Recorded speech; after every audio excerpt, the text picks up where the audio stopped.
Hello ಎಲ್ಲರಿಗೂ welcome to my channel egg momos friends. ಈಸಿಯಾಗಿ ಮನೆಯಲ್ಲಿ ಮಾಡ್ಕೋಬೋದು. ಗೋಧಿ ಹಿಟ್ಟಲ್ಲಿ ಉಪ್ಪು, ಎಣ್ಣೆ, ಹಾಲು, ನೀರು ಮಿಕ್ಸ್ ಮಾಡಿ ಕಲಸಿಟ್ಕೊಳ್ಳೋಣ. ಸ್ಟಿಫಿಂಗ್ ರೆಡಿ ಮಾಡ್ಕೊಳ್ಳೋಣ. ಒಂದು ಸ್ವಲ್ಪ ಎಣ್ಣೆ ಹಾಕ್ಕೊಳ್ಳೋಣ ಬಾಣಲೆಯಲ್ಲಿ. ಒಂದು 3 ಈರುಳ್ಳಿ, ಶುಂಠಿ ಬೆಳ್ಳುಳ್ಳಿ ಪೇಸ್ಟ್ ಹಸಿ ವಾಸನೆ ಹೋಗೋ ಥರ ಫ್ರೈ ಮಾಡ್ಕೊಳ್ಳೋಣ.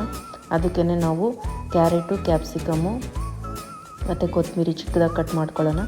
ಇದನ್ನು ಫ್ರೈ ಮಾಡಿಕೊಂಡು ಮಸಾಲೆಗಳು ಸೇರಿಸ್ಕೊಳ್ಳೋಣ. ಧನಿಯಾ powder, chilli powder, garam masala, ಅರಿಶಿನ ಪುಡಿ, ಉಪ್ಪು ಸೇರಿಸ್ಕೊಂಡು ಚೆನ್ನಾಗಿ ಮಿಕ್ಸ್ ಮಾಡ್ಕೊಳ್ಳೋಣ. ಅದೆಲ್ಲ ಹಸಿ ವಾಸನೆ ಹೋಗುತ್ತೆ. ಅಷ್ಟರಲ್ಲಿ ನಾವು ಒಂದು 5 ಮೊಟ್ಟೆ ಹಾಕ್ಕೊಂಡು ಅದಕ್ಕೆ ನಾವು ಫ್ರೈ ಮಾಡ್ಕೊಳ್ಳೋಣ. ಸ್ಟಿಫಿಂಗ್ ರೆಡಿ ಆಗುತ್ತೆ. ರೆಡಿ ಆಗಿದ್ದೇನೆ. ನಾವು ಇವಾಗ ದೊಡ್ಡದಾಗಿ ಒಂದು ಚಪಾತಿ ಲಟ್ಸ್ಕೊಳ್ಳೋಣ ಫ್ರೆಂಡ್ಸ್. ಅದಕ್ಕೆ ಒಂದು ಚಿಕ್ಕದಾಗಿ ಶೇಪಲ್ಲಿ ಬಾಕ್ಸಲ್ಲಿ ಕಟ್ ಮಾಡ್ಕೊಳ್ಳೋಣ. ಎಲ್ಲ ಒಂದೇ ಥರ ಬರುತ್ತೆ.